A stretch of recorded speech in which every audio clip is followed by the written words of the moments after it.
Tutorial king যে নতুন নতুন ভিডিওর আপডেট আপনার ইউটিউবের হোম পেজে পেতে ভিডিওর নিচে লাল কালারের যে সাবস্ক্রাইব অপশনটি আছে এখানে ক্লিক করুন এবং টিউটোরিয়াল কিং এর সবগুলো ভিডিও দেখতে টিউটোরিয়াল কিংস লেখা এখানে ক্লিক করুন।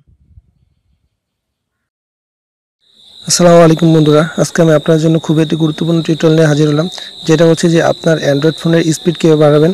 কারণ আমাদের অনেকের অ্যান্ড্রয়েড ফোনের স্পিড অনেক কমে যায়। তো কিছুদিন আগে আমি আরেকটা টিউটোরিয়াল দিয়েছিলাম, যেটা ছিল যে আপনার ল্যাপটপ বা কম্পিউটারের কীভাবে স্পিড বাড়াবেন। তো যারা ওই ভিডিওটা আমার না দেখছেন তারা আমার ওই ভিডিওটা দেখবেন, ভিডিও ডেসক্রিপশনে আমার ভিডিওর লিঙ্কটা দিয়ে দিব। তো চলুন কথা না বেরিয়ে দেখিয়ে দিই কীভাবে আপনার অ্যান্ড্রয়েড ফোনের স্পিড বাড়াবেন। তো এই জন্য সর্বপ্রথম আমাদের ফোনের সেটিংয়ে যাবেন, সেটিংয়ে যাওয়ার পর ড্র্যাগ করে নিচে আসবেন। তো বন্ধুরা দেখেন এখানে অ্যাবাউট ডিভাইস নামে একটা অপশন আছে। এখানে অ্যাবাউট ডিভাইসের উপরে ডেভেলপার অপশন নামে কোনো অপশন নাই। তো এখানে একটা ডেভেলপার অপশন নামে একটা অপশন আমাদের আনতে হবে। তো এর জন্য অ্যাবাউট ডিভাইসে যাব, এখানে গিয়ে জাস্ট বিল্ড নাম্বার, এখানে আমরা 3 থেকে 4টা একসাথে ক্লিক করব। তো আমি ক্লিক করলাম, প্রায় 5টার মতো ক্লিক করলে হবে একসাথে। তো বন্ধুরা এখন দেখুন অ্যাবাউট ডিভাইসের উপরে ডেভেলপার অপশন নামে একটি অপশন অটোমেটিকলি চলে এসেছে। তো এখানে যাব আমরা ডেভেলপার অপশনে।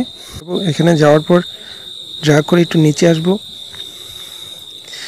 নিচে আসার পর দেখুন ট্রানজিশন অ্যানিমেশন স্কেল, এখানে ক্লিক করব। এখানে ক্লিক করার পর দেখুন অ্যানিমেশন স্কেল 1:2 আছে। তো এখান থেকে আমি অ্যানিমেশন ইজ অফ এখানে ক্লিক করে দিব। তারপর আবার অ্যানিমেটেটর ডিউরেশন স্কেল এখানে যাব, এটাতে ক্লিক করব। ক্লিক করার পর অ্যানিমেশন ইজ অফ এটাতে এখানে ক্লিক করে দিব, মার্ক করে দিব। তারপর এখানে আছে উইন্ডোজ অ্যানিমেশন স্কেল, এটাও আমরা অ্যানিমেশন ইজ অফ করে দেব। তারপর দেখুন বন্ধুরা, দেখুন এখন অটোমেটিকলি ফোনের স্পিড অনেক বেড়ে গেছে। দেখুন ক্লিক করার সাথে সাথেই চলে আসছে। তো বন্ধুরা আমার ভিডিওটা যদি ভালো লাগে তো অবশ্যই একটা লাইক দিবেন, কমেন্ট করবেন, আর অবশ্যই আমার চ্যানেলটি সাবস্ক্রাইব করবেন।